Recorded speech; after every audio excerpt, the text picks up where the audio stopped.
अगला अध्याय अध्याय 41 कृपाण और तलवार का पवित्र दोहरा प्रकटीकरण। डिंग हाओ बहुत आश्चर्यचकित हुआ। उसने सोचा कि उसकी आंखें उसे धोखा दे रही हैं और उसने भाग्य सागर के छिद्र में अपनी बर्फीली क्यूई भेजना जारी रखा। हालांकि परिणाम पहले जैसा ही रहा। जब आइस क्यूई दूसरे भाग्य सागर एपर्चर तक पहुंच गया तो ये पूरी तरह से गायब हो गया। इससे कोई फर्क नहीं पड़ता कि उसने कितना भेजा या कितनी मेहनत की। कितनी अजीब बात है। ऐसा कैसे हो सकता है? डिंग हाओ ने खुद को शांत किया और इस समस्या पर सोचने की कोशिश की। वह केवल यही समझ पाया कि ग्रेट एबिस के नीचे गुफा में एक अजीब घटना हुई थी, खासकर तलवार और तलवार की अजीब छाया और लगातार बहस की आवाज के साथ। क्या समस्या यही थी? ये सोचते ही अचानक कुछ चौंकाने वाली बात घटी जिससे डिंग हाओ लगभग डर गया। ओह वाह, ये लड़का बहुत होशियार है। बिना किसी चेतावनी के उसके दिमाग में एक स्पष्ट पुरुष की आवाज गूंजी। Dot dot dot. Ding Hao इतना भयभीत हो गया कि वह एक चौंकी हुई बिल्ली की तरह बिस्तर से कूद पड़ा और अपनी जीभ भी काट ली। वह थोड़ा डरपोक है, लेकिन हमने उसे चुनकर सही निर्णय लिया। उसके दिमाग में एक और आवाज गूंजी। Dot dot dot. इस बार पुरुष की आवाज की जगह एक कोमल और मोहक महिला की आवाज ने ले ली। डिंग हाओ अपनी तलवार हाथ में थामे हुए जमीन पर गिर पड़ा। उसकी बर्फ की जादुई क्यूई तेजी से उसके छेद में गड़गड़ाने लगी और तुरंत ही चरम स्थिति में पहुंच गई। तुम कौन हो? बाहर आओ। डिंग हाओ ने चारों ओर देखा और सतर्क होकर खड़ा हो गया। उसके आसपास का माहौल खामोश था और जीवन का एक भी संकेत नहीं था। क्या यह आवाज उसके बगल में छिपे किसी परलले सैस की थी? चिल्लाना बंद करो, बेवकूफ। पुरुष की आवाज फिर से बोली। महिला की आवाज ने कहा, अगर हम बाहर आ सकते तो जरूर आते। घबराओ मत, बस अपने टेलीपैथिक कनेक्शन का उपयोग करो। आदमी ने कहा। महिला ने कहा, आपको पता चल जाएगा कि हम वास्तव में कहाँ हैं। ये दोनों आवाजें एक दूसरे से लयबद्ध तरीके से प्रतिध्वनित हो रही थीं, जैसे कि क्रॉस टॉक उनके शब्दों को एक साथ पूरी तरह से मिला रही हो, और वे बिना किसी दुर्भावना के धीरे से बोल रहे थे। डिंग हाओ अंततः शांत हो गया। उसे एहसास हुआ कि ये आवाजें दरअसल उसके दिमाग से आ रही थीं, न कि उसके आसपास से। क्या ये तलवार और तलवार के भ्रम थे जो उसके शरीर में घुस गए थे? डिंग हाओ को अचानक याद आया कि भ्रम के शरीर में प्रवेश करने के बाद उसके मन में बहस की आवाजें उठी थीं। वे आवाजें बिल्कुल वैसी ही थी जैसी उस आदमी और औरत की थी जो अभी अभी बोले थे। आवाजें फिर से प्रकट हुई, मानो उन्हें पता था कि डिंग हाओ क्या सोच रहा था। हाँ, तुम्हें आखिरकार याद आ गया। पुरुष की आवाज में हंसी आई। ये सही है, हम कृपाण और तलवार के भ्रम हैं। महिला की आवाज अभी भी बहुत शर्मीली और मधुर रूप से मोहक थी। तलवार और कृपाण का भ्रम। तुम क्या हो? देवता? राक्षस? डिंग हाओ पूरी तरह से शांत हो गया था। वह धीरे धीरे अपने बिस्तर पर पैर मोड़कर बैठ गया, अपनी तलवार घुटनों पर रखी और उत्सुकता से पूछा, तुम कहां से आए हो? क्या तुम मुझे बता सकते हो? तुम्हें जानने की जरूरत नहीं है, महिला की आवाज तीखी हुई। यदि आप जानना चाहते हैं कि हम कहां से आते हैं, पुरुष आवाज ने कहा। उद्धरण चिन्ह डॉट डॉट डॉट। इसकी कीमत चुकानी पड़ेगी, महिला की आवाज ने कहा। लेकिन तुम्हें ये सच जानना चाहिए, आदमी ने कहा। उद्धरण चिन्ह डॉट डॉट डॉट। तुम भाग्यशाली हो कि हम तुम्हारे साथ हैं। तुम्हारा जीवन असाधारण होगा। तुम बहुत भाग्यशाली हो कि तुम्हारे पूर्वजों की कब्र पर हरे रंग के धुएं से भी ज्यादा कुछ है, महिला की आवाज ने कहा। इसमें आग लग रही है, आदमी ने कहा। मवाहाहाहा। वे दोनों पागलों की तरह हंसने लगे, जैसे वे लोग हंस रहे हो जिनका अफेयर चल रहा हो। इससे डिंग हाओ को हास्य कलाकार झो शिंगशिंग की पागलपन भरी हंसी याद आ गई। इन दोनों आवाजों में वास्तव में क्रॉस टॉक करने की क्षमता थी, क्योंकि वे एक दूसरे के साथ बड़ी बुद्धि और हास्य के साथ बातचीत करते थे। डिंग हाओ चुपचाप कुछ मिनट तक इंतजार कर सकता था जब तक कि उनकी पागल हंसी शांत नहीं हो जाती। हाँ, हम बहुत दूर चले गए। हालांकि नौजवान, तुम्हें समझना चाहिए कि अरबों सालों से बूढ़े लोगों की तरह बंद रहने के बाद हम कितने अकेले होंगे, उस आदमी ने हंसते हुए कहा। इससे पहले कि डिंग हाओ जवाब दे पाता, महिला ने गुस्से में कहा, लानत है तुझ पर। मैं अभी भी जवान हूं और जोश से भरी हूं। कौन कहता है कि मैं बूढ़ी हूं? हाँ, मैं तुम्हें 100,000 सालों से जानता हूं। जवान और जोश से भरपूर, कृपया तुम मुझे उल्टी करवा रहे हो। पाह पाह पाह। चुप रहो। अगर तुम मेरी पोल खोलते रहे तो मैं तुम्हें पीटूंगा। हा, तुम कोशिश कर सकते हो, मैं तुमसे नहीं डरता। डिंग हाओ को सिरदर्द हो रहा था। वे किस तरह के प्राचीन प्राणी थे। अरे तुम दोनों, क्या तुम बहस करना बंद कर सकते हो? क्या तुम मेरे शरीर से बाहर आ सकते हो ताकि हम बात कर सकें? उसने सुझाव दिया। अपने शरीर में दो विदेशी प्राणियों का होना किसी के लिए भी सचमुच असहज अनुभव था। हम नहीं कर सकते, दोनों आवाजें एक साथ चिल्लाईं। डिंग हाओ अवाक रह गया। अगर हम आपके शरीर को छोड़ देंगे तो हम हवा में गायब हो जाएंगे, आदमी ने कहा। मैंने तुम्हारे शरीर, नाड़ियों और शारीरिक संरचना को ठीक करने के लिए सैकड़ों हजारों सालों में जमा किए गए सारे संसाधन खर्च कर दिए। तुम कृतघ्न छोटी सी चीज हो। अब तुम चाहती हो कि मैं चली जाऊं। महिला गुस्से से दहाड़ उठी, जैसे कि उसे छोड़ दिया गया हो। हमने सिर्फ तुम्हारी मेरिडियन ठीक नहीं की बेटा, हमने तुम्हें मूल रूप से एक आंतरिक परिवर्तन दिया है, आदमी ने कहा। स्वर्ग का एक पूरा टन। ओह, स्वर्ग और पृथ्वी का सारा सार तुम्हारे नश्वर शरीर द्वारा अवशोषित कर लिया गया। मुझे तुमसे बहुत जलन हो रही है। महिला कुछ कहने ही वाली थी कि उसने ये सुना, लेकिन अचानक उसने खुद को रोक लिया। इसलिए आपकी वर्तमान शक्तियां वास्तव में अद्वितीय हैं। तुम्हारा शरीर प्राकृतिक रूप से तलवार जैसा है। वह आदमी बहुत गर्व से बोला। हाँ, तुम मूर्ख हो। वह वास्तव में कृपाण और तलवार का पवित्र दोहरा स्वरूप है, महिला ने सुधारा। बुरी औरत, क्या तुम झगड़ा शुरू करने की कोशिश कर रही हो? आदमी ने गुस्से से पूछा। मैं हूं, तो क्या हुआ? उसने उपहास किया। डिंग हाओ को फिर से सिरदर्द हुआ और उसने तुरंत विषय को बदलने की कोशिश की। तलवार और कृपाण का पवित्र दोहरा प्रकटीकरण क्या है? अध्याय 42, कृपाण और तलवार दोहरे वंश का पहला प्रकटन, भाग 2। ये बहुत ही अच्छे और व्यवहारिक तरीके से फायदेमंद है। भविष्य में आपको ये पता चलेगा, पुरुष की आवाज ने कहा। ऐसा लग रहा था कि वह बोलना जारी रखना चाहता था, लेकिन उसने ऐसा नहीं किया। ये सही है। निश्चिंत रहें, हम आपके शरीर के अंदर हैं, लेकिन हमारा कोई बुरा इरादा नहीं है। इसके बजाय आपको कई लाभ मिलने लगेंगे, और जब सही समय आएगा और परिस्थितियां पूरी होंगी, तो हम आपके शरीर को छोड़ देंगे, महिला की आवाज ने एक ऐसे कोमल स्वर में कहा जो उसने अब तक शायद ही कभी इस्तेमाल किया हो। मैं जानता हूं कि वह युवा लड़का किस बात से चिंतित है। आप निश्चिंत रहिए कि हम आपके शरीर पर कब्जा करने जैसी घृणित चालें कतई नहीं चलेंगे। ये सच है। तुम इंसानों की कमजोर लाशों की कौन परवाह करता है? ये सही है। ये सोचना कि मेरे पास इतना तेज शरीर था कि मैं धातु को भी चीर सकता था। आपको ये जानना चाहिए कि मैं 1000 अन्य आश्चर्यजनक सामग्रियों के साथ मिलकर दिव्य उल्कापिंड स्टील से बना था। महिला की आवाज ने कहा। हम युवा दोस्त, अगर तुम सच में चाहते हो कि हम तुम्हारे शरीर को छोड़ दें, तो तुम्हें अभी जल्दी करना होगा और अपनी ताकत बढ़ाने के लिए प्रशिक्षण लेना होगा। ऐसा नहीं है कि हम छोड़ना नहीं चाहते, लेकिन हम छोड़ नहीं सकते। दोनों आवाजें एक दूसरे की पूरक थी। महिला आवाज ने लगभग कुछ कहा ही था कि पुरुष आवाज ने उसे रोकने के लिए खांसना शुरू कर दिया। डिंग हाओ ने सोचा, ऐसा लगता है कि मैं इन दोनों लोगों को अभी अपने शरीर से बाहर नहीं निकाल पाऊंगा। फिर भी, उसकी सहज बुद्धि ने उसे बताया कि सबसे अधिक संभावना है। ये दो रहस्यमय और आत्मा महत्वपूर्ण चरित्र उसके लिए कोई बुरी भावना नहीं रखते। ओह हाँ, क्या वह तुम दोनों ही थे जिन्होंने मुझे उस समय बचाया था जब मैं चट्टान से गिर गया था? डिंग हाओ ने पूछा, क्योंकि उसे कुछ याद आ रहा था। उसे याद आया कि वह पहले भी चट्टान से 10 फीट नीचे गिर चुका था, और तार्किक रूप से कहें तो वह सीधे किसी गुफा में नहीं गिर सकता था, लेकिन फिर भी वह एक गुफा में जाग गया था। इस तरह, उसने अनुमान लगाया कि जब वह बेहोश था, तो उसके बिना कुछ हुआ होगा।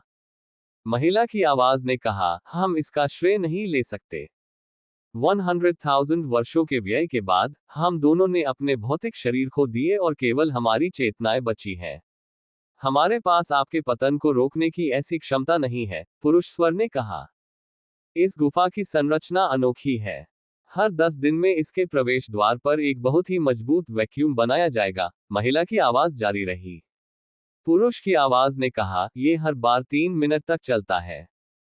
इसलिए मैंने कहा कि आपके पुश्तैनी कब्रिस्तान में आग लग गई होगी, जिसके परिणामस्वरूप आपको इतनी असाधारण किस्मत मिली।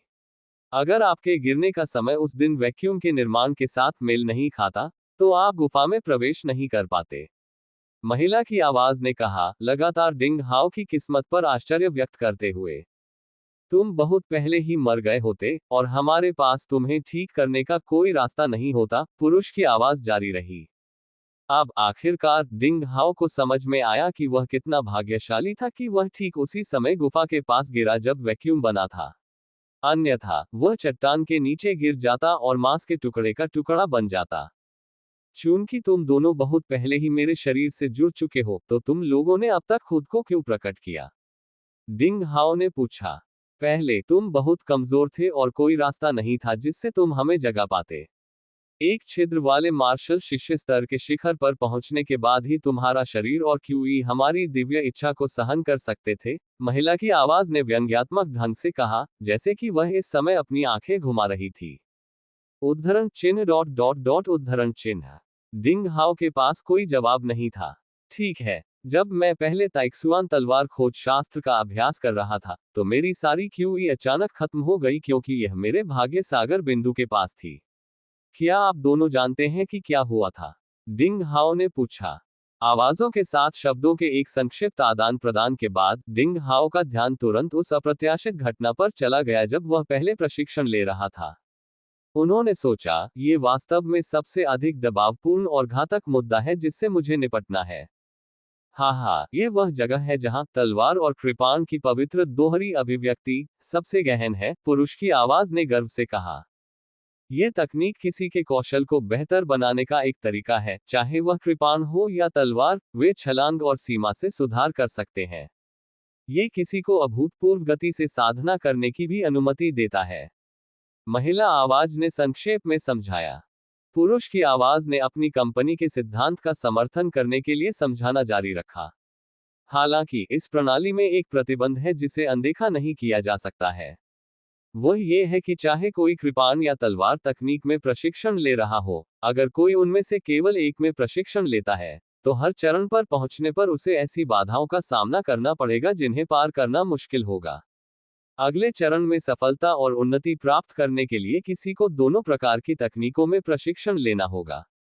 अब आप अकेले तलवार कला का अभ्यास कर रहे हैं। आपने पहले ही चिल्ली स्वॉट तकनीक के लिए क्यूई का बीज बना लिया है और अपने हाथ के मायने यिन के पहले मेरिडियन के 2/9 हिस्से को खोल दिया है। आपने अपने पवित्र स्प्रिंग पॉइंट को परिष्कृत कर लिया है और एक छिद्रित मार्शल शिष्य चरण प्राप्त कर लिया है। इसे तलवार कला की क्यूई के रूप में जाना जाता है। महिला की आवाज ने समझाना जारी रखा। इसलिए कृपाण और तलवार की पवित्र दोहरी अभिव्यक्ति के विशेष प्रतिबंधों के अनुसार, यदि आप अपने भाग्य सागर बिंदु को 2 छिद्रित मार्शल शिष्य चरण तक विकसित करना चाहते हैं, तो आपको कृपाण तकनीक क्यूई का एक रूप उत्पन्न करने के लिए खुद को प्रशिक्षित करना होगा। तभी आप सफलता प्राप्त कर सकते हैं। पुरुष की आवाज ने निष्कर्ष निकाला। कृपाण तकनीक का क्यूई बीज। क्या आपका मतलब है कि एक मानव शरीर क्यूई का दूसरा बीज बना सकता है? यह असंभव है ना? डिंग हाओ ने पूछा। वह पूरी तरह से समझ नहीं पाया था कि आवाजें क्या सुझाव दे रही थी और यह विचार उसके लिए अकल्पनीय लग रहा था। अनंत भूमि में मार्शल आर्ट सीखने के सिद्धांत के अनुसार, कोई भी व्यक्ति अपने जीवनकाल में केवल एक ही क्यूई बीज को सक्रिय कर सकता है। ऐसा इसलिए था क्योंकि प्रत्येक व्यक्ति के पास केवल एक ही डेंटियन और एक ही साधना प्रणाली थी जिसे 12 मानक मध्याह्न रेखाओं के रूप में जाना जाता था। किसी के शरीर में क्यूई का दूसरा बीज उत्पन्न करना एक हास्यास्पद और असंभव विचार था। स्वाभाविक रूप से सामान्य लोगों के लिए क्यूई का दूसरा बीज उत्पन्न करना असंभव होगा। समय की शुरुआत से मार्शल सम्राट और मार्शल ग्रैंड सम्राट के क्षेत्र के विशेषज्ञ भी ऐसा करने में विफल रहे हैं, पुरुष की आवाज ने कहा। ऐसा लग रहा था कि उसे पता चल गया था कि डिंग हाओ किस बारे में सोच रहा था। हालांकि ये किसी ऐसे व्यक्ति के लिए पूरी तरह से बेकार है, जिसका वंश कृपाण और तलवार के पवित्र दोहरे प्रकटीकरण जैसा असाधारण है। महिला की आवाज ने पुरुष की आवाज के कथन के अनुरूप बोलना जारी रखा। उसकी थोड़ी सी अश्लील हंसी में गर्व की भावना झलक रही थी। ओह, आप ऐसा क्यों कहते हैं?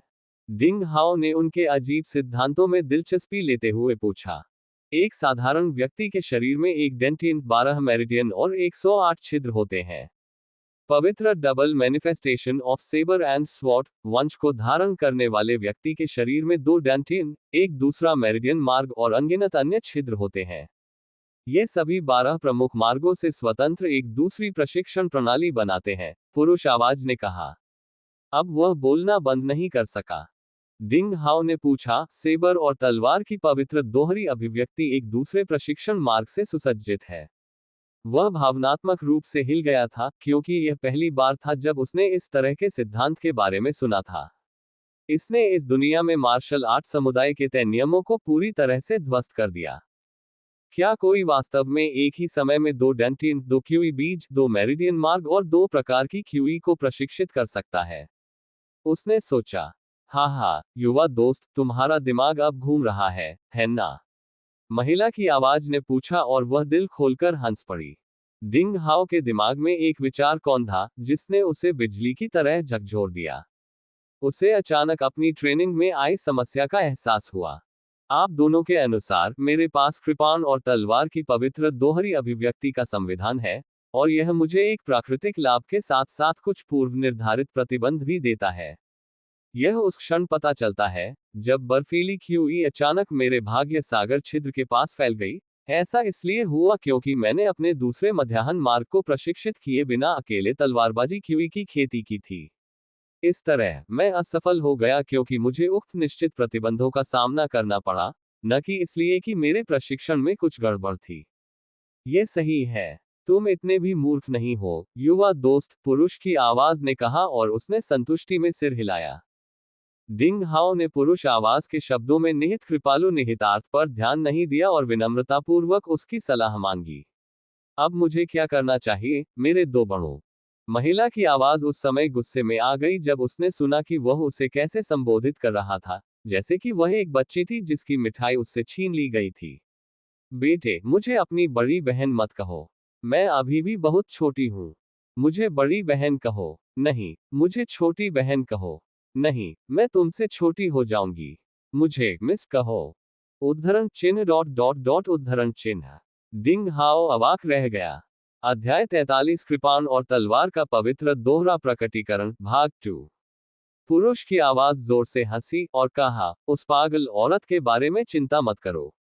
स्वाभाविक रूप से, आपको जो करना है वह है अपने मेरिडियन को प्रशिक्षित करने के लिए दूसरे सेट को खोलना, दूसरे क्यूई बीज का अनुकरण करना, और सेबर और तलवार के पवित्र दोहरे प्रकटीकरण के संवैधानिक प्रतिबंधों को संतुष्ट करने के लिए रहस्यमय ऊर्जा के दूसरे रूप में महारत हासिल करना। फिर, आपकी सभी बाधाएं स्वाभाविक रूप से दूर हो जाएंगी। मैं आप दोनों वरिष्ठों से विनती करता हूं कि मुझे सिखाएं कि मैं अपने अंदर दूसरी प्रशिक्षण प्रणाली कैसे खोलूं। डिंग हाओ ने ईमानदारी से पूछा। हा, अच्छा बच्चा। हालांकि तुम अधीर हो। क्या तुम यह नहीं पूछना चाहते कि अपने अंदर दूसरी प्रशिक्षण प्रणाली खोलने के बाद तुम आम लोगों से कैसे अलग होगे? पुरुष की आवाज ने कहा। वह डिंग हाओ की पसंद से बेहद खुश लग रहा था, लेकिन वह युवक को गंभीरता से याद दिलाना नहीं भूला था। मुझे विश्वास है कि आप दोनों सीनियर मुझे कभी नुकसान नहीं पहुंचाएंगे, डिंग हाओ ने सीधे चेहरे से जवाब दिया। उसके दिमाग में चल रही 2 आवाजें उसके जवाब से अचंभित हो गईं और कुछ क्षण के लिए रुक गईं, फिर अचानक एक साथ जोर से हंसने लगी। अच्छा, बुरा नहीं, बिल्कुल भी बुरा नहीं। अच्छा बच्चा, हमने तुम्हें गलत नहीं समझा और न ही तुम्हें चुनकर कोई गलत फैसला किया। यह सोचना कि तुम्हारा दिल एक नवजात शिशु की तरह शुद्ध और मासूम होगा, यह एक ऐसा गुण है जो बहुत कम देखने को मिलता है। हा, बच्चे, निश्चिंत रहो, हम और तुम दोनों एक दूसरे से बहुत करीब से जुड़े हुए हैं और हमारी किस्मत एक दूसरे से जुड़ी हुई है। साथ ही, शुरू से ही, हमारे मन में तुम्हारे लिए कोई दुर्भावना नहीं है। पुरुष की आवाज ने प्रशंसा में कहा। महिला की आवाज में गुस्सा था, लेकिन इस समय वह जोर से हंस भी रही थी। निश्चिंत रहो, बच्चे। तलवार और कृपाण की पवित्र दोहरी अभिव्यक्ति की शक्ति का मुकाबला समय की शुरुआत से ही कभी नहीं हुआ, और अरबों लोगों में से केवल 1 या 2 लोगों के पास ऐसी वंशावली और संविधान होता है। अन्यथा, इसे पवित्र अभिव्यक्ति के रूप में नहीं जाना जाता। कृपाण और तलवार दोनों तकनीकों का अभ्यास करके आप अपने कुंग फू साथियों की तुलना में कई गुना अधिक शक्तिशाली बन जाएंगे। यहाँ तक कि रैंकों को दरकिनार करना भी आपके लिए आसान नहीं होगा। इसके अलावा भी कई अन्य लाभ होंगे जिन्हें आप भविष्य में खुद ही समझ जाएंगे, पुरुष आवाज ने कहा। इस बार उसने महिला आवाज से कोई झगड़ा नहीं किया। हे, डिंग हाओ ये सुनकर हंस पड़ा। उसके बाद से उसे उन दोनों आवाजों पर कोई संदेह नहीं रहा। यद्यपि पुरुष और महिला दोनों की आवाजें बकवादी, घमंडी, अनुचित और कुछ हद तक अश्लील थीं, फिर भी किसी कारण से डिंग हाओ को लगा कि दोनों आवाजें बहुत परिचित थीं, जैसे कि वे शुरू से ही किसी तरह से उससे संबंधित थीं। सुनो, अब से मैं दूसरी प्रशिक्षण प्रणाली खोलने की विधि पर बात करूंगा, दोनों ने एक स्वर में कहा। पुरुष की आवाज ने गंभीरता से कहा, सेबर और स्वॉर्ड के पवित्र दोहरे प्रकटीकरण के बीच का अंतर यह है कि व्यक्ति के उदर डेंटियन और 12 प्रमुख मेरिडियन मार्गों के अलावा यह व्यक्ति के केंद्रीय डेंटियन और 6 छोटे मेरिडियन मार्गों को भी प्रशिक्षित करता है। केंद्रीय डेंटियन आपके सीने के केंद्र में स्थित एक को संदर्भित करता है, न कि आपके पेट पर स्थित को। 6 छोटे मेरिडियन मार्ग उन 6 दुर्लभ मेरिडियन को संदर्भित करते हैं जो अपने केंद्रीय डेंटियन से आपके शरीर की ओर विकीर्ण होते हैं। उन्हें क्रमशः रेंग, डू, चोंग, दाई, यांग और यिन मेरिडियन के रूप में जाना जाता है। ये सही है। ये 6 शिराएं एक सामान्य व्यक्ति की 12 प्रमुख मेरिडियन से भिन्न होती हैं, यही कारण है कि उन्हें 6 छोटी मेरिडियन के रूप में जाना जाता है। इन 6 मार्गों को प्रशिक्षित करके आप उसी प्रभाव और शक्ति का आनंद लेंगे जो 12 प्रमुख मेरिडियन को प्रशिक्षित करने वाले को मिलता है, महिला की आवाज ने कहा। फिर उसने शायद ही कभी इस्तेमाल किए जाने वाले गंभीर स्वर में समझाना जारी रखा, आपको अभी बहुत कुछ मास्टर करने की जरूरत नहीं है। आपको केवल पहले छोटे मार्ग रेन मेरिडियन से प्रशिक्षण शुरू करना होगा। हालांकि आपने अपनी तलवार कला से क्यूई के साथ अपनी 12 प्रमुख मेरिडियन को प्रशिक्षित किया है। इस प्रकार सेबर और तलवार के पवित्र दोहरे प्रकटीकरण की आवश्यकताओं के अनुसार आपको कृपाण तकनीकों से क्यूई का उपयोग करके अपनी 6 छोटी मेरिडियन को प्रशिक्षित करना होगा। तभी आप कृपाण और तलवार दोनों तकनीकों को प्राप्त कर पाएंगे। डिंग हाओ ने सिर हिलाया और जो भी शब्द उसने सुने थे उन्हें याद कर लिया। पहला कदम स्वाभाविक रूप से रहस्यमय ऊर्जा के अपने दूसरे बीज का अनुकरण करना होगा। अपनी आंखें बंद करें और अपने पेट के डेंटियन से बर्फीली क्यूई को चैनल न करें। इसके बजाय अपनी छाती के केंद्र के आसपास के स्थान को महसूस करने पर ध्यान केंद्रित करें। वहां एक छिपा हुआ डेंटियन है और आप वहां क्यूई महसूस कर पाएंगे। इन शब्दों को सुनने के बाद डिंग हाओ ने निर्देशानुसार अपने केंद्रीय डेंटियन में क्यूई को महसूस करने पर ध्यान केंद्रित करना शुरू कर दिया। दरअसल ध्यान केंद्रित करने के कुछ ही पल बाद उसे अपनी छाती में एक विशाल डेंटियन समुद्र की उपस्थिति का एहसास होने लगा, जैसा कि पुरुष की आवाज ने बताया था। यह आकाशगंगा की तरह हसीन महसूस हुआ और आकार में उसके पेट के डेंटियन के बराबर था। शायद यह पेट के डेंटियन से भी ज्यादा रहस्यमय था। यह मेरा केंद्रीय डेंटियन है, डिंग हाओ ने एक पल के लिए सोचा।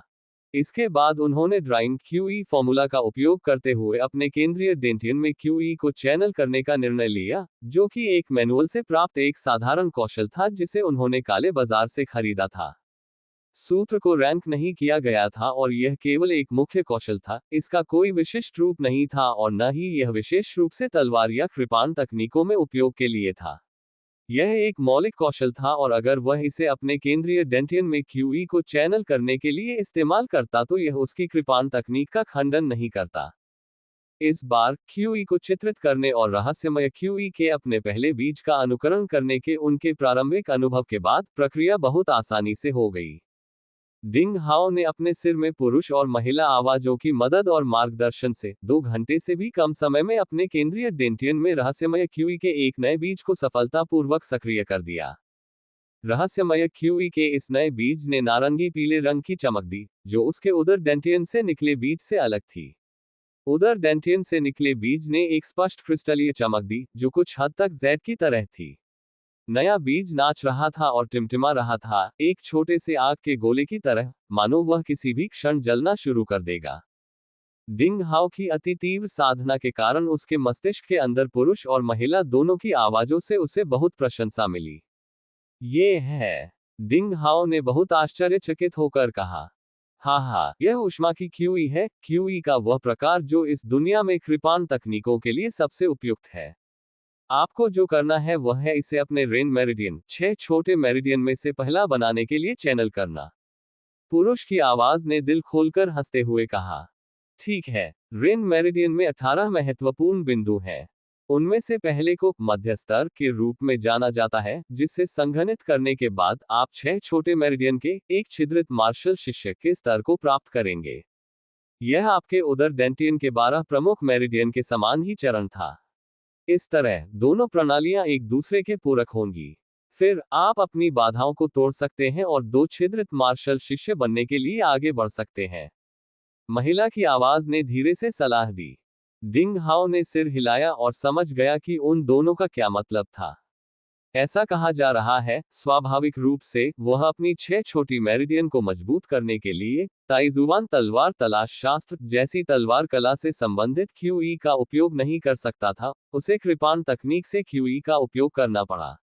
अन्यथा यह उसकी ऊष्मा की QE का खंडन करेगा। अब सवाल यह था कि वह ताइजुआन तलवार तलाश शास्त्र जैसी मानव स्तर की कृपाण तकनीक के लिए मैनुअल कहां से पा सकता था। यह उसके लिए बहुत बड़ी समस्या थी। जब वह गहन विचार में डूबा हुआ था, अचानक उसके दिमाग में कुछ आया। वह अपने बिस्तर से नीचे उतरा और अपनी मेज पर झोले से एक छोटी आसमानी नीले रंग की पुस्तिका निकाली। ये फटा हुआ one sabre to begin your journey manual था, जिसे उसने ब्लैक मार्केट में बैक माउंटेन स्लम डिस्ट्रिक्ट से खरीदने के लिए बहुत बड़ी रकम खर्च की थी। उस समय उसकी भावनाएं उस पर हावी हो गई थी और परिणामस्वरूप उसने इसे खरीद लिया। यह एक प्राथमिक सेबर तकनीक QE मैनुअल था, लेकिन दुर्भाग्य से उसकी प्रति अधूरी थी। डिंग हाओ ने मैनुअल को ध्यान से पढ़ा और ये देखकर कुछ निराश हुआ कि इसका लगभग 1/4 हिस्सा गायब था। हालांकि यह बहुत ज्यादा नहीं था, फिर भी वह इस तरह से तकनीक का अभ्यास करना शुरू नहीं कर सकता था। अच्छा, मुझे देखने दो। ये दिलचस्प है, ये मैनुअल मुझे थोड़ा जाना पहचाना लगता है, उसके दिमाग में महिला की आवाज ने कहा। उसने डिंग हाओ को एक बार अपनी यात्रा शुरू करने के लिए एक कृपाण मैनुअल विस्तार से पढ़ने की अनुमति दी और उसके तुरंत बाद खुद से बुदबुदाना शुरू कर दिया। अब वह गहरी सोच में थी। ऐसा लगता है कि पागल औरत ने कुछ नोटिस कर लिया है। चलो इंतजार करते हैं, पुरुष आवाज ने कहा। ऐसा लग रहा था कि उसने भी कुछ नोटिस कर लिया है। डिंग हाओ ने सिर हिलाया। ऐसा कहने के बाद जब अगले दिन भोर हुई, तो महिला की आवाज ने अपने विचारों को इकट्ठा नहीं किया और अभी भी चुप थी। इसे भूल जाओ, चलो फिलहाल उसके बारे में चिंता मत करो। भले ही पागल महिला आमतौर पर विश्वसनीय नहीं होती, लेकिन उसके पास कृपाण कौशल में कुछ उपलब्धियां और ज्ञान है। जब वह वास्तव में कुछ करने में सफल हो जाती है, तो कौन जानता है, शायद वह मैनुअल को पूरा कर सके। पुरुष की आवाज ने सुबह डिंग हाउ से प्रसन्नतापूर्वक कहा। बच्चे, आपको पहले अपने केंद्रीय और निचले डेंटियन में 2 QE बीजों का पोषण करना चाहिए, ताकि आप अपनी वर्तमान क्षमताओं को सुरक्षित कर सकें। अध्याय 44 5 अकादमियों के बीच बड़ी प्रतिस्पर्धा, तूफान आने वाला है। आपकी सलाह के लिए बहुत बहुत धन्यवाद, बड़े। अब मैं समझ गया, डिंग हाओ ने सिर हिलाकर जवाब दिया। तुम बहुत ही घटिया इंसान हो, फिर से मेरी पीठ पीछे मेरे बारे में बुरा भला कह रहे हो। महिला की आवाज, जो काफी देर से चुप थी, बोली। वह हार मानने को तैयार नहीं थी, और अपने बारे में पुरुष की आवाज सुनते ही उसने तुरंत उसे फटकार लगाई। जाहिर है कि मैंने यह बात तुम्हारे सामने कही थी। मैं तुम्हारी पीठ पीछे कैसे बोल सकता हूँ? पुरुष की आवाज ने जोर से और गर्व से हंसते हुए जवाब दिया। उद्धरण चिन्ह डॉट डॉट डॉट उद्धरण चिन्ह। महिला की आवाज खामोश थी। उद्धरण चिन्ह डॉट डॉट डॉट उद्धरण चिन्ह। डिंग हाओ अवाक रह गया। हम ऐसा क्यों नहीं करते? बेटा, भविष्य में तुम मुझे तलवार मास्टर और पागल औरत को कृपाण मास्टर कहकर बुलाना, ताकि अगली बार जब हम बात करें तो चीजें आपस में न उलझें। हम ये भी जान लेंगे कि तुम इस तरीके से किससे बात कर रहे हो। पुरुष की आवाज ने कहा। लानत है तुम पर, मैं अभी भी अपने चरम पर हूं। सेबर मास्टर मेरे लिए बहुत बुरा लगता है। इसके बजाय मुझे सेबर फेरी कहो, वाहा। कृपाण परी, मैं इस विचार पर थूकता हूं। तुम एक पागल औरत हो, फिर भी तुम खुद को परी कहने की हिम्मत रखती हो। मुझे ये पसंद है। आप इसके बारे में क्या करने जा रहे हैं? आखिरकार यह आपके खुद को नीच मास्टर कहने से बेहतर है ना? नोट: मंदारिन शब्द नीच और तलवार एक जैसे लगते हैं। हाहा, नीच मास्टर, आप वाकई बहुत नीच हैं। लानत है तुझ पर, क्या तू लड़ाई के लिए बेताब है, पागल कुतिया? तलवार मास्टर ने कहा। वह इस समय पूरी तरह से पागल हो चुका था। कृपाण मास्टर ने ठहाका लगाकर हंसते हुए कहा, मैं तुम्हारी तरह नीच नहीं बनूंगा। उद्धरण चिन्ह डॉट डॉट डॉट उद्धरण चिन्ह। डिंग हाउ को समझ नहीं आया कि क्या कहे। Dot dot dot. ये दूसरे दिन था। डिंग हाउ ने अपनी सामान्य दिनचर्या का पालन करते हुए झांग फैन के साथ नाश्ते के लिए कैंटीन में जाना शुरू किया। किशोर शिकारी भौचक्का था। वह 2 रातों और 1 दिन से ताइक्सुआन तलवार तलाश शास्त्र का अभ्यास कर रहा था, लेकिन फिर भी कोई प्रगति नहीं हुई थी। वह अपनी क्यूई का कोई संकेत भी महसूस नहीं कर पा रहा था। इसके अलावा उसकी रैंकिंग पूर्वी अकादमी के सभी 400 शिष्यों में सबसे नीचे गिर गई थी। डिंग हाउ की सांत्वना और प्रोत्साहन मिलने के बाद ही झांग फैन ने खुद को संभालना शुरू किया। सुप्रभात वरिष्ठ भाई डिंग। आशा है आप अच्छे होंगे, वरिष्ठ भाई डिंग। पूर्वी अकादमी से हरी शर्ट पहने शिष्यों की एक सतत कतार डिंग हाउ का गर्मजोशी से स्वागत कर रही थी, जब वह कैंटीन की ओर जा रहा था। उसके आने से पहले ही लगभग 50 से 60 शिष्य उसके पास एकत्र हो चुके थे, और वे सभी अपने कुंग फू प्रशिक्षण के दौरान सामने आने वाली समस्याओं पर उसकी सलाह चाहते थे। डिंग हाउ के चेहरे पर हल्की सी मुस्कान थी और उसने कोई रहस्य नहीं रखा। उसने धैर्यपूर्वक उनके सभी सवालों का जवाब दिया और जवाब में अपना सारा ज्ञान उड़ेल दिया। जब वह कैंटीन में पहुंचा तो किसी ने उसके लिए नाश्ता पहले से ही तैयार कर रखा था। लगभग 100 शिष्यों ने डिंग हाउ को घेर लिया और खाना खाते हुए एक दूसरे से सलाह मांगी। प्रशिक्षण के दौरान सभी ने अंतर्दृष्टि का आदान प्रदान किया और दोनों मोर्चों पर माहौल बहुत उत्साहपूर्ण था। इस दृश्य ने कुछ लोगों को डिंग हाउ के प्रति प्रशंसा और ईर्ष्या की भावना पैदा कर दी। सोचिए कि डिंग हाउ ने कुछ ही दिनों में इतने सारे शिष्यों को अपने पक्ष में इकट्ठा कर लिया। ये वाकई उसकी जबरदस्त सोच और रणनीति है। उस्त्रा जैसी तीखी भौं और चील की चोंच जैसी नुकीली नाक वाले उस युवक ने भौहें सिकोड़ते हुए अपने साथ बैठे कुछ साथियों से कहा। वह कैंटीन के दूसरे छोर पर बैठा था।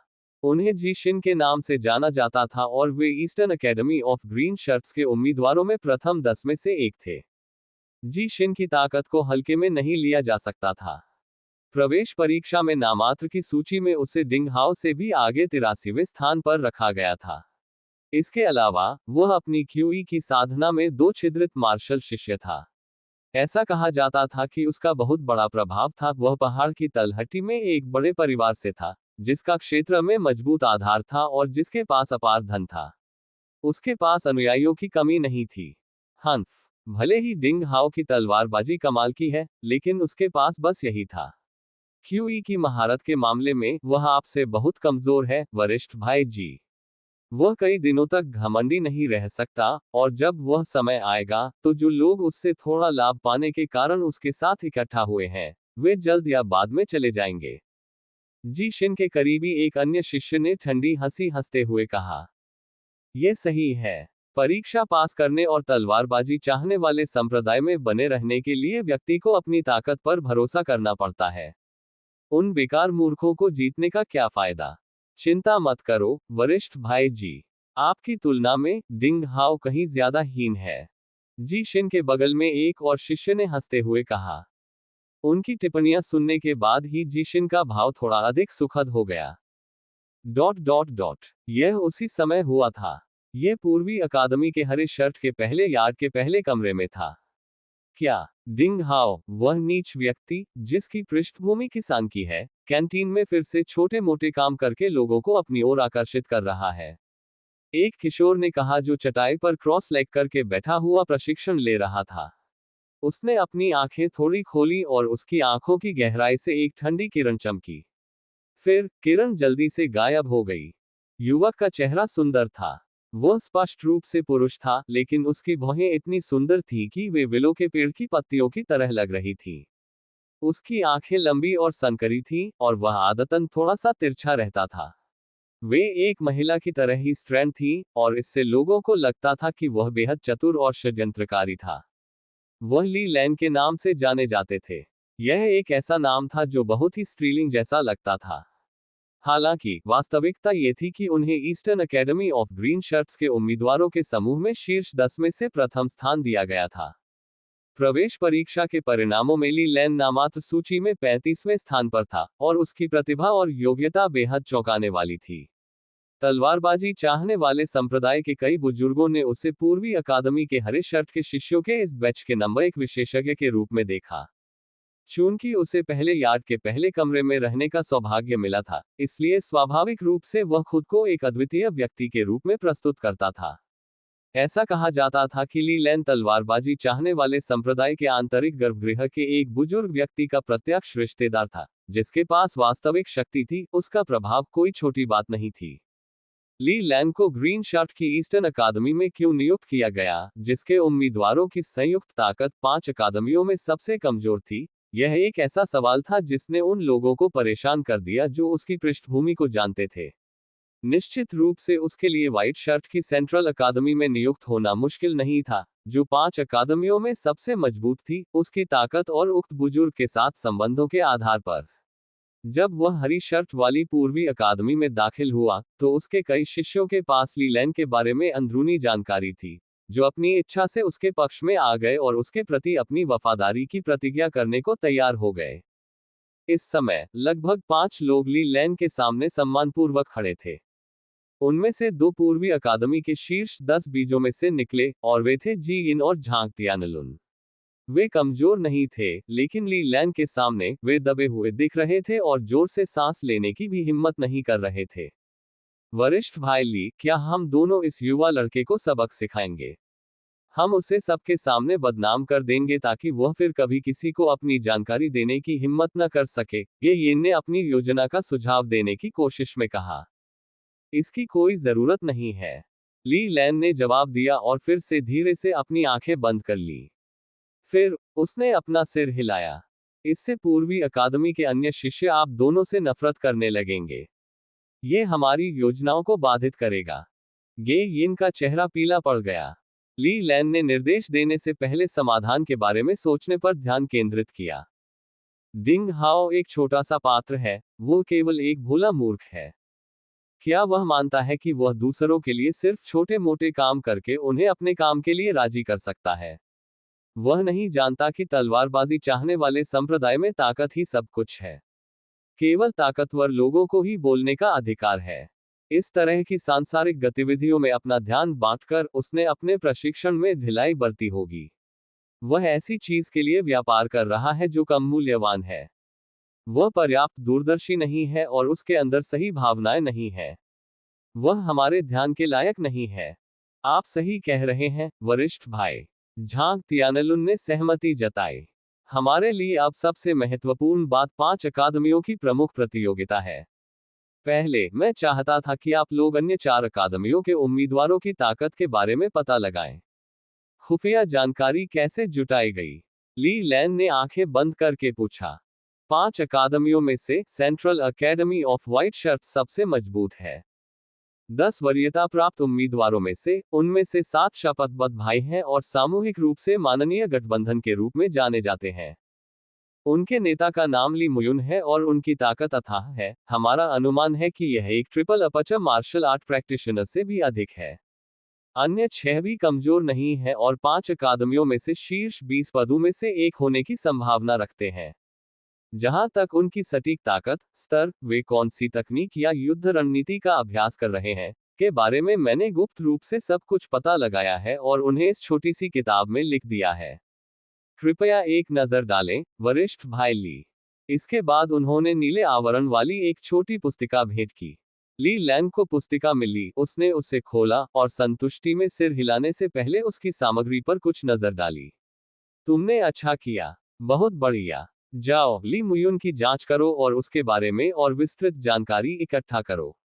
निश्चिंत रहें, वरिष्ठ भाई ली, मैं जल्द से जल्द इसकी तह तक पहुंचूंगा, ये यिन ने सकारात्मक प्रतिक्रिया से अभिभूत होकर सिर हिलाते हुए कहा। यह देखकर कि उसके सह शिष्य की प्रशंसा की गई है, झांग तियानलुन ने भी अपनी खोजों की रिपोर्ट देने में जल्दबाजी की। वह पीछे रहने से संतुष्ट नहीं था। अध्याय 45 अपनी यात्रा शुरू करने के लिए एक कृपाण तकनीक। बैंगनी शर्ट की दक्षिणी अकादमी में शीर्ष रैंकिंग वाले शिष्य को लियू कून के नाम से जाना जाता है। दक्षिणी अकादमी के कई अनुयायी उसके पक्ष में एकत्र हुए हैं, और ऐसा कहा जाता है कि वह पहले से ही अपने शिष्यों के 1/4 हिस्से पर गुप्त रूप से नियंत्रण रखता है। लियू कून के अलावा अन्य शिष्य जो सबसे अधिक पसंद किए जाते हैं और सक्रिय हैं, वे हैं नान मिंगजिंग, डोन ली, वांग शियाओशी और कुछ अन्य। उनके पास एक निश्चित स्तर की ताकत है। पीले शर्ट की उत्तरी अकादमी एकजुट नहीं है, लेकिन रेन शियाओयाओ नामक एक मोटा आदमी और लिन शिन नामक एक किशोर है। वे पिछले कुछ दिनों से बहुत सक्रिय हैं। वे बहुत मजबूत भी हैं और उत्तरी अकादमी के अन्य शिष्यों से संपर्क करने की कोशिश कर रहे हैं। जहां तक रेड शर्ट्स की वेस्टर्न अकादमी की बात है, तो इसमें कुछ खास नहीं है। वहां कोई भी ऐसा नहीं है जिस पर आप अपना ध्यान केंद्रित कर सकें, और अफवाह यह है कि उनके सभी 10 सीड उम्मीदवार बहुत मजबूत नहीं है। एक बार में रिपोर्टिंग खत्म करने के बाद झांग तियानलुन ने अपने बड़े भाई को 3 छोटी पुस्तिकाएं भी दी। उन्होंने उन पर अन्य 3 अकादमियों के उम्मीदवारों के बारे में वास्तविक स्थिति दर्ज की थी। बहुत बढ़िया, आप सभी ने अच्छा काम किया है। मैं आपकी उपलब्धियों को दिल से याद रखूंगा, और जब मेरे चाचा एकांतवास से बाहर आएंगे, तो मैं सुनिश्चित करूंगा कि आप दोनों को पुरस्कृत किया जाए। ली लैन ने संतोष में सिर हिलाते हुए कहा। गे यिन और झांग तियानलुन दोनों ये सुनकर बहुत खुश हुए। उन्होंने कहा, बड़े भाई ली, हमारे लिए संदेश देने के लिए बहुत बहुत धन्यवाद। ... एक दिन का समय बहुत जल्दी बीत गया।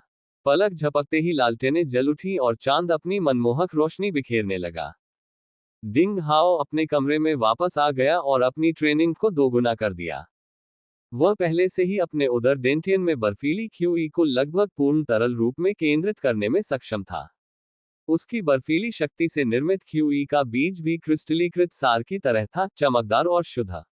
इसमें कोई अशुद्धियां नहीं थी, और ये लगातार उसके शरीर को पोषण देने के लिए बर्फीली क्यूई की आपूर्ति करता था।